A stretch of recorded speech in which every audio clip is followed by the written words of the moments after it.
Good morning students, class 12th। Welcome back to Sunrise Classes. बेटा, हम अपना chapter कर रहे थे जनसंख्या के संगठन। इसमें हमने पढ़ा पिरामिड्स के बारे में, जनसंख्या पिरामिड्स के बारे में कि किस तरह से हम जनसंख्या के पिरामिड बनाते हैं। जैसा कि आपको दिखाया गया है पिक्चर में, हमने पढ़ा नाइजीरिया की जो जनसंख्या है उसका जो पिरामिड है वो त्रिभुजाकार है। देन हमने पढ़ा कि जो ऑस्ट्रेलिया की जो जनसंख्या है उसका जो पिरामिड बन रहा है वो घंटी के आकार का बन रहा है, या सुंडाकार हम इसको कहेंगे कि जनसंख्या कभी बढ़ जाती है, कभी घट जाती है, फिर बढ़ जाती है, फिर घट जाती है। तो इस तरह की जो जनसंख्या है वो स्थिर जनसंख्या के रूप में जानी जाती है। नेक्स्ट देखिए, अब नेक्स्ट है अपना ह्रासमान जनसंख्या। ह्रासमान मीन्स घटती हुई जनसंख्या। जापान के पिरामिड का संकीर्ण आधार, आधार का संकीर्ण होना और सुंडाकार शीर्ष, अर्थात जो शीर्ष है उसका सुंडाकार होना, या हम ये कह सकते हैं कि उसका पतला होना। जो ये जनसंख्या है वो लगातार दर्शा रही है कि जनसंख्या पहले जो है वो कम थी, फिर वृद्धि हुई जनसंख्या में काफ़ी। देन वो जो जनसंख्या है वो लगातार घटती जा रही है वहाँ की। तो इस तरह से ये जो जनसंख्या है वो ह्रासमान जनसंख्या, ये जो पिरामिड है वो ह्रासमान जनसंख्या का प्रतीक है। यहाँ की जनसंख्या लगातार घटती जा रही है। जापान के पिरामिड का संकीर्ण आधार,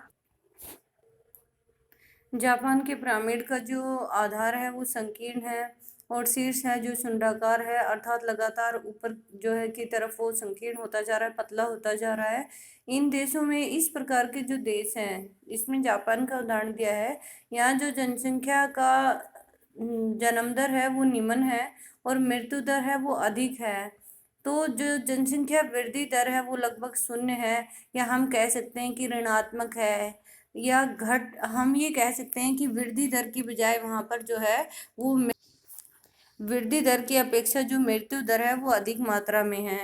नेक्स्ट देखिए, क्रियाकलाप आपका एक एक्टिविटी दी हुई है। अपने स्कूल के बच्चों का एक जनसंख्या पिरामिड बनाएं और उसकी विशेषताओं का वर्णन करें। इट मीन्स हम ले सकते हैं जनसंख्या पिरामिड जो है कितनी थी, छोटे बच्चों की कितनी है, बड़े बच्चों की कितनी, इस तरह से हम जनसंख्या पिरामिड उनका बना सकते हैं। तो ये उसकी विशेषताएं भी आपको बतानी है कि जिस तरह से हमने अभी अभी ये पढ़े कि ये कैसा है, ये जो है लगातार घटता हुआ पिरामिड है।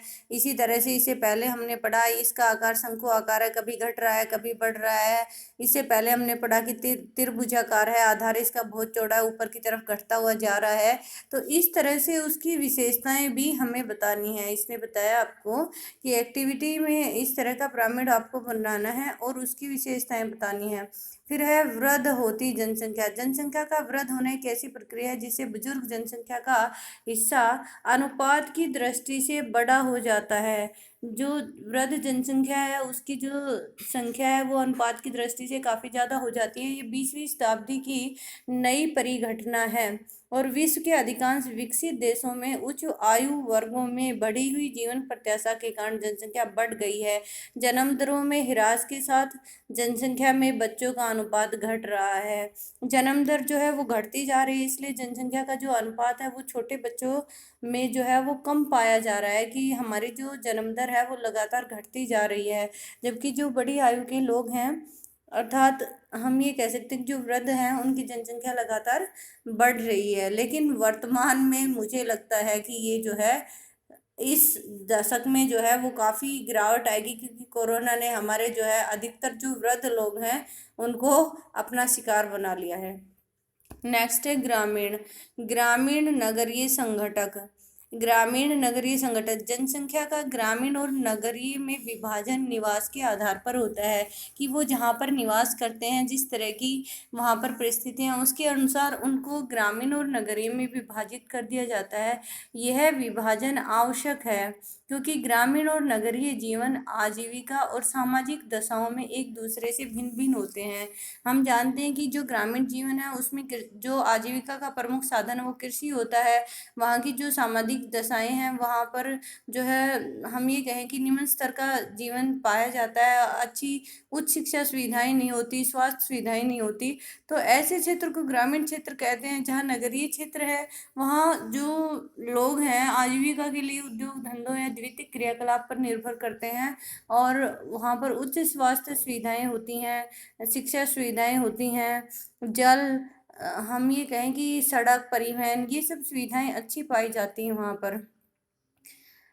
ग्रामीण और नगरीय क्षेत्रों में आयु, लिंग संगठन, व्यावसायिक संरचना, जनसंख्या का घनत्व तथा विकास के स्तर अलग अलग होते हैं। ये सब चीज़ें ग्रामीण क्षेत्र में और शहरी क्षेत्र में अलग अलग पाई जाती हैं। कौन कौन सी चीज़ें हैं? लिंग, आयु, लिंग संगठन, आयु और लिंग का अनुपात, ठीक है। यस, वहाँ पर हम कहें कि जो शहरी क्षेत्र हैं उनमें जो है युवा आबादी ज़्यादा पाई जाती है। क्यों? क्योंकि गांव के लोग काम की जो तलाश में वहाँ पर जाते हैं। वहाँ पर व्यावसायिक संरचना भी ग्रामीण संरचना से भिन्न होती है। हम जानते हैं कि ग्रामों में तो कृषि कार्य पर लोग निर्भर करते हैं, जबकि शहरों में जो है व्यावसायिक संरचना औद्योगिक होती है। जनसंख्या का घनत्व, शहरों में जनसंख्या का घनत्व अधिक पाया जाता है। विकास का स्तर ग्रामीण स्तर से ज़्यादा अच्छा होता है। यद्यपि ग्रामीण और नगरीय जनसंख्या में अंतर करने के लिए मापदंड एक देश से दूसरे देश में भिन्न भिन्न होते हैं। इट मीन्स हम ये कहें कि हम अपने आधार पर अपने देश में जो है मापदंड अलग हैं, कि जो लोग प्राथमिक क्षेत्र के कार्यों में लगे हैं, कृषि के कार्यों में लगे हुए हैं, जिनका जीवन स्तर बहुत उच्च नहीं है, उन्हें ग्रामीण क्षेत्र में हम डिवाइड कर देते हैं। और जो द्वितीयक कार्यों में लगे होते हैं, जिनके पास शिक्षा स्वास्थ्य सुविधाएं अच्छी होती हैं, उनको हम द्वितीयक क्षेत्र में डिवाइड कर देते हैं। लेकिन ये सब जो रूल्स हैं वो प्रत्येक देश के अलग अलग होते हैं। सामान्य रूप से ग्रामीण क्षेत्र वे होते हैं जिनमें लोग प्राथमिक क्रियाओं में संलग्न होते हैं, और नगरीय क्षेत्र वे होते हैं जिनमें अधिकांश कार्यशील जनसंख्या गैर प्राथमिक कार्यों में लगी होती है। चित्र 3.4 कुछ चुने हुए देशों के ग्रामीण नगरीय लिंग संगठन को दर्शाता है। आगे हम देखेंगे 3.4 जो आगे आएगा। कनाडा और फिनलैंड जैसे पश्चिमी यूरोपीय देशों में ग्रामीण और नगरीय लिंग अनुपात में अंतर अफ्रीकी और एशियाई देशों क्रमशः जिम्बाब्वे, नेपाल के ग्रामीण और नगरीय लिंग अनुपात के विपरीत है। पश्चिमी देशों में अर्थात वहाँ पर जो हम ये कहें कि किसी देश में ग्रामीण जनसंख्या अधिक है, कहीं शहरी जनसंख्या अधिक है, तो इस तरह से उनका एक दूसरे का अपोजिट है।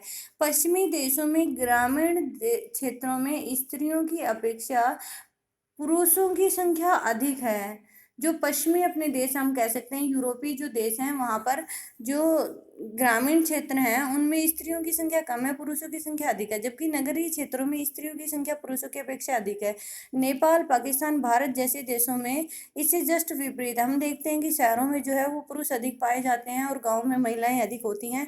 तो ऐसा पश्चिमी देशों में हमारे यहाँ के जस्ट विपरीत है। नगरीय क्षेत्रों में रोजगार के अवसरों की अधिक संभावना के कारण ग्रामीण क्षेत्र से महिलाओं का आगमन के परिणाम स्वरूप यूरोप, कनाडा और संयुक्त राज्य अमेरिका के नगरीय क्षेत्रों में महिलाओं की अधिकता है। वहाँ महिलाएं काम की तलाश में शहरों की तरफ चली जाती हैं। कृषि भी इन विकसित देशों में अत्यधिक मशीनीकृत है, अर्थात वहाँ मशीनों के माध्यम से कृषि की जाती है और ये लगभग पुरुष प्रधान व्यवसाय है।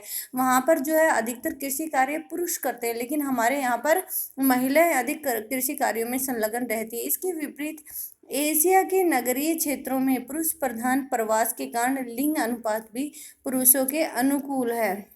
वहाँ पुरुष प्रधान प्रवास होता है, अर्थात पुरुष प्रवास करते हैं। लेकिन उल्लेखनीय है कि भारत जैसे देशों में ग्रामीण क्षेत्र में कृषि कार्य में महिलाओं की सहभागिता काफ़ी ऊंची है। हमारे यहाँ पर महिलाएं जो है कृषि कार्यों में अधिक भागीदारी निभाती हैं। नगरों में आवास की कमी, रहन सहन की उच्च लागत और रोजगार के अवसरों की कमी, सुरक्षा की कमी महिलाओं के गाँव से नगर क्षेत्र में प्रवास को रोकती है। क्योंकि महिलाओं को जो है वहाँ पर भारतीय क्षेत्र में महिलाएं जो है शहरी क्षेत्रों में जाना कम पसंद करती हैं। एक तो वहाँ पर आवास की जो सुविधा है वो कम होती है, रहन सहन की जो लागत है वो काफ़ी ऊंची होती है, काफ़ी अधिक खर्चा होता है, रोजगार के अवसरों की कमी होती है महिलाओं के लिए, और सुरक्षा की कमी होती है। असुरक्षित महिलाएं शहरों में अपने आप को महसूस करती हैं। नेक्स्ट है साक्षरता। किसी भी देश में साक्षर जनसंख्या का अनुपात उसके सामाजिक आर्थिक विकास का सूचक होता है, क्योंकि इससे रहन सहन के स्तर, महिलाओं की सामाजिक स्थिति, शैक्षणिक सुविधाओं की उपलब्धता और सरकार की नीतियों का पता चलता है। आर्थिक विकास का स्तर साक्षरता के कारण एवं परिणाम दोनों ही हैं। आर्थिक विकास जो है वो साक्षरता के कारण होता है और साक्षरता के परिणाम स्वरूप होता है। हम कह सकते हैं कि जितनी अधिक साक्षरता होगी उतना ही अधिक विकास होगा। भारत में साक्षरता दर 7 वर्ष से अधिक आयु वाले जनसंख्या के उस प्रतिशत को सूचित करता है जो पढ़ लिख सकता है, जिसमें समझ के साथ साथ अंकगणितीय परिकलन करने की योग्यता है।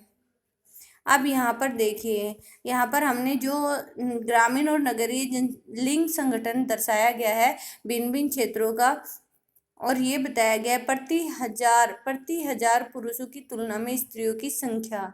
यहाँ पर आपको प्रति हजार पुरुषों की तुलना में स्त्रियों की संख्या दर्शाई गई है, जो कि हाँ, हमने पढ़ा था कि नगर और ग्रामीण संगठन कुछ चयनित देशों का यहाँ पर दिया गया है कि वहाँ पर कितनी जो है, जो लाइनिंग वाला क्षेत्र है वो ग्रामीण को दर्शाता है और जो शहरी क्षेत्र है वो अपने ब्लैक डॉट्स वाला दर्शाता है।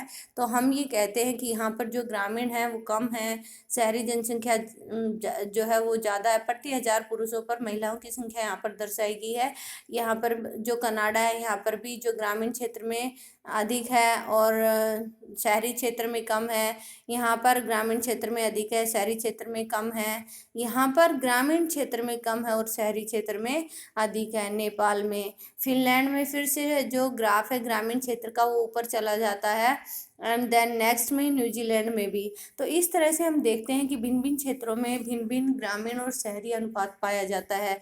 कहीं पर ग्रामों में जो जनसंख्या है वो अधिक पाई जाती है, तो कहीं पर शहरों में जो पुरुषों की जनसंख्या महिलाओं की तुलना में अधिक पाई जाती है। अब आगे देखिए, व्यावसायिक संरचना। कार्यशील जनसंख्या किसे कहते हैं? ये शॉर्ट क्वेश्चन बनता है अपना। 15 से 59 आयु वर्ग में स्त्री और पुरुषों की जो जनसंख्या है वो जो कि किसी न किसी कार्य में संलग्न रहती है। 15 से 59 वर्ष की आयु वर्ग के वे लोग जो किसी न किसी कार्य में आर्थिक अपना जो है विकास के लिए किसी न किसी कार्य में संलग्न रहते हैं, उस जनसंख्या को कार्यशील जनसंख्या कहते हैं। कृषि, वानिकी, मत्स्य पालन, विनिर्माण, निर्माण, व्यावसायिक, परिवहन सेवाओं, संचार और अन्य अवर्गित सेवाओं जैसे व्यवसाय में ये सब लोग लगे रहते हैं। तो हम कह सकते हैं कि आय की प्राप्ति के उद्देश्य से किसी न किसी कार्य में लगी हुई जनसंख्या को हम कार्यशील जनसंख्या में काउंट करते हैं। कृषि, वानिकी, मत्स्य पालन तथा खनन को प्राथमिक क्रियाओं प्राथमिक क्रियाएं कौन कौन सी है? कृषि, वानिकी, मत्स्य पालन और खनन ये प्राथमिक क्रियाओं में काउंट होते हैं। विनिर्माण को द्वितीयक क्रिया में काउंट किया जाता है। व्यापार, परिवहन, संचार और अन्य सेवाओं को तृतीयक क्रियाओं में काउंट किया जाता है। तो यहाँ पर जो है शॉर्ट क्वेश्चन कई सारे बनते हैं बेटा।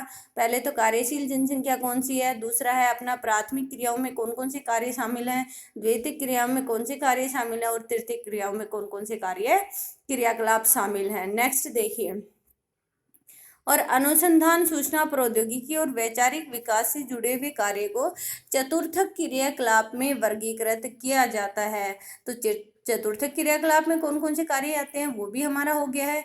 इन 4 खंडों में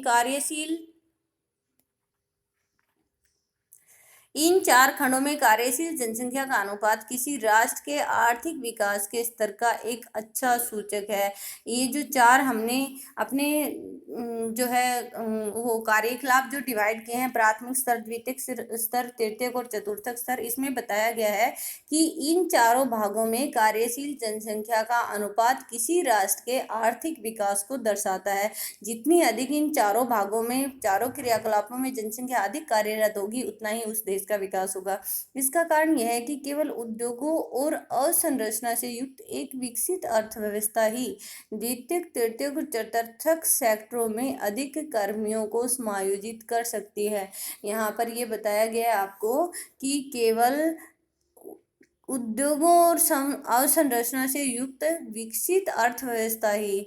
अर्थात हमें क्या समझ में आ रहा है यहाँ पर कि जो विकसित देश हैं उनकी जो अधिकतर जनसंख्या है वो द्वितीयक तृतीयक और चतुर्थक कार्यों में लगी रहती है, और जो विकासशील तथा अल्प विकसित देश है उनकी अधिकतर जो जनसंख्या है वो प्राथमिक कार्यों में संलग्न रहती है। यदि अर्थव्यवस्था अभी भी आदिम अवस्था में है तब प्राथमिक क्रियाओं में संलग्न लोगों का अनुपात अधिक हो गया, क्योंकि इसमें मात्र प्राकृतिक संसाधनों का विदोहन होता है या प्रयोग होता है। जब मनुष्य आदिम अवस्था में था तो उस समय वो केवल प्राकृतिक वस्तुओं पर, प्राकृतिक संसाधनों पर डिपेंड करता था। तो यहाँ पर भी यही बात बताई गई है, यदि मनुष्य आदिम अवस्था में है तो वो प्राकृतिक संसाधनों का ही दोहन करेगा। तो बेटा ये हमारा चैप्टर कंप्लीट होता है। इसके वेरी शॉर्ट आंसर अपने आप फाइंड आउट करने की कोशिश करें और उसके पश्चात मैं आपको इनके आंसर सेंड कर दूंगी।